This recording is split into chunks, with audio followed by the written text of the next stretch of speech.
बच्चों, let's read the question. Find the acceleration of a particle placed on the surface of the earth at the equator due to the earth's rotation.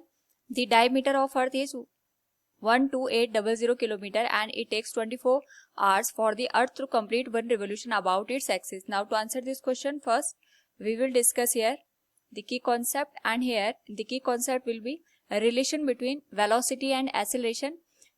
Since यहाँ पे हमारे पास जो अर्थ है वो अपने एक्सिस पे रोटेशन कर रही है, यानी जो इसका पाथ बनेगा वो सर्कुलर बनेगा. So we will use here AC equals v² divided by r, और साथ में हम यहाँ पे यूज करेंगे वेलोसिटी इक्वल्स, अगर कोई भी यहाँ पे ऑब्जेक्ट सर्कुलर पाथ में मोशन करता है उस पर्टिकुलर केस में जो वेलोसिटी गिवन होती है it is 2 pi r divided by time period t. Now according to the question हमारे पास यहाँ पे हमें एक्सीलरेशन की वैल्यू फाइंड आउट करनी है, और अर्थ का जो डायमीटर गिवन है इट इज 12800 किलोमीटर, जिसको हम यहाँ पे अगर मीटर में कन्वर्ट करना चाहें तो 10⁻³ से इंटू करेंगे, और इसके करस्पॉन्डिंग जो रेडियस की वैल्यू होगी दैट विल बी हाफ, और इसको हम लिख सकते हैं 12800 डिवाइडेड बाई 2, जो हो जाएगा हमारे पास 6400 किलोमीटर के बराबर. यानी इसके करस्पॉन्डिंग अगर हम रेडियस लिखें तो ये आ जाएगा 6400 इंटू 10⁻³ मीटर के बराबर.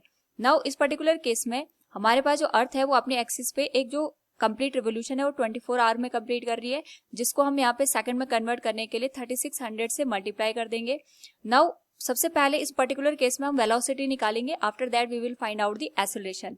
नाउ जो वेलोसिटी की वैल्यू होगी दैट विल बी, क्योंकि जो हमारे पास अर्थ है वो अपने एक्सिस पे कंप्लीट राउंड लगा रही है, इसका मतलब यहाँ पे हमारे पास जो टोटल डिस्टेंस कवर होगी that will be given as 2 pi r, और इसको हम डिवाइड कर देंगे टाइम पीरियड से. So it can be written as 2 into 3.14 into radius की वैल्यू आ जाएगी 6400 इंटू 10⁻³ और जो टाइम पीरियड हमारे पास दे रखा है इट इज 24 इंटू 3600. तो 0 से 0 कैंसिल हो जाएगा. आफ्टर दैट अगर हम इस होल वैल्यू को यहाँ पे सॉल्व करें तो हमारे पास जो वेलोसिटी की वैल्यू होगी that will be 0.465 into 10⁻³ metre per second. Now यहाँ से अगर हम बात करें वेलोसिटी से एक्सेलरेशन को फाइंड आउट करने की, it will be given as v² divided by radius of the earth. v की जो वैल्यू है दैट इज 0.465 इंटू 10⁻³ इसका स्क्वायर हो जाएगा, and it will be divided by radius of the earth that is 6400 into 10⁻³.